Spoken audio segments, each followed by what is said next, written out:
Bienvenue à tous, chers abonnés, sur votre chaîne préférée, Cameroun Info 237. Sigma dit au revoir. Astérisque le pays retient son souffle. À l'approche de la proclamation officielle des résultats de la présidentielle du 12 octobre, la tension est à son comble. Le titre de notre reportage aujourd'hui résume l'ambiance électrique qui règne actuellement, présidentielle 2025, Issa Chiroma Bakary appelle à une marche pacifique pour la vérité des urnes, le pays au bord de l'explosion. Dans cette vidéo exclusive, nous allons décortiquer pour vous cet appel à manifester lancé par le candidat du FSNC à la veille du verdict du Conseil constitutionnel.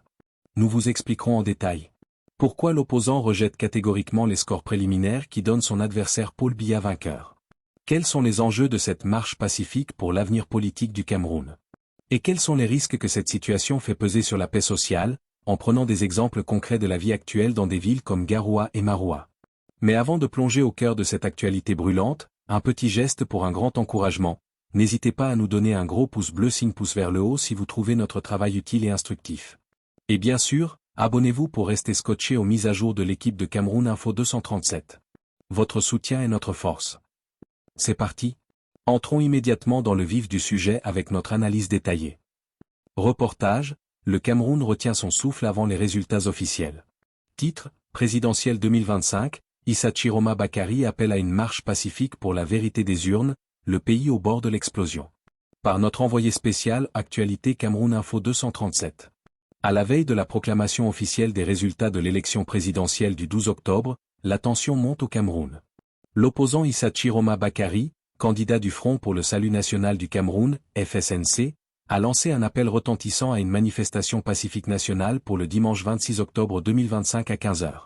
L'objectif, défendre la vérité des urnes, un enjeu crucial qui fracture déjà l'espace public.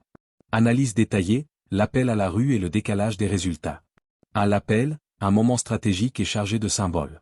L'appel d'Issa Chiroma Bakary à sortir massivement dans toutes les villes du Cameroun, dans chaque village, chaque quartier, ainsi que dans la diaspora est à la fois un test de sa popularité et un acte de pression politique calculé. Explications et détails, en ciblant le dimanche 26 octobre, l'opposant frappe un grand coup. C'est la veille du jour maximum où le Conseil constitutionnel est habilité à rendre son verdict. Cet appel vise à saturer l'espace public de contestation juste avant que l'institution ne scelle le résultat, rendant ainsi toute proclamation défavorable plus difficile à accepter par l'opinion nationale et internationale. Il utilise la mobilisation du peuple comme ultime levier face à l'appareil d'État.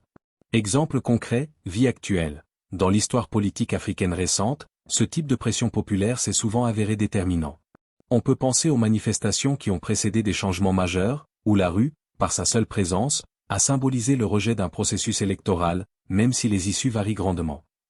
Au Cameroun même, les manifestations post-électorales sont un indicateur classique de la tension politique, comme on l'a vu sporadiquement ces dernières années. 2. La contestation des chiffres, le duel des pourcentages. La principale source de l'embrasement réside dans le fossé qui sépare les résultats non officiels. Rapport de la Commission nationale de recensement, Paul Biya crédité de 53,66%, Issa Chiroma Bakary de 35,19%. Revendication de l'opposant, FSNC, Issa Chiroma Bakary se déclare vainqueur avec plus de 60% des voix. Explications et détails, ces chiffres divergents illustrent la crise de confiance typique des scrutins contestés. La Commission nationale de recensement général des votes est une étape technique. Le camp Chiroma, en affirmant posséder des procès-verbaux, PV, attestant de sa victoire, remet directement en cause la bonne foi et la méthodologie de l'organe technique, suggérant une manipulation des données entre les bureaux de vote et la compilation centrale. Il s'agit d'une bataille de légitimité où chaque camp brandit ses propres preuves, vraies ou falsifiées. Exemple concret, vie actuelle. Sur le terrain, cela se traduit par la mobilisation des militants pour collecter des copies de PV dans les bureaux de vote, une course contre la montre pour documenter le vrai résultat.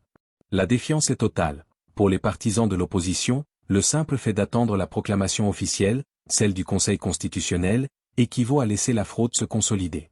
3. Le cadre légal, le Conseil constitutionnel, seul juge. Le texte rappelle un point essentiel du droit camerounais, seul le Conseil constitutionnel est habilité à proclamer les résultats.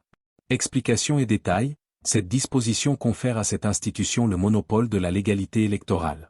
Elle est le dernier rempart, chargé de centraliser les résultats, de statuer sur les éventuels recours et de garantir la conformité du processus. Cependant, au Cameroun comme dans de nombreux pays, la neutralité et l'indépendance de ce type d'organes sont souvent remises en question, surtout lorsque ses membres sont perçus comme proches du pouvoir en place, comme l'a montré l'histoire politique récente du pays. L'appel à manifester du FSNC cherche donc à influencer ou, au minimum, à délégitimer l'autorité de cette institution si elle entérine les résultats rejetés.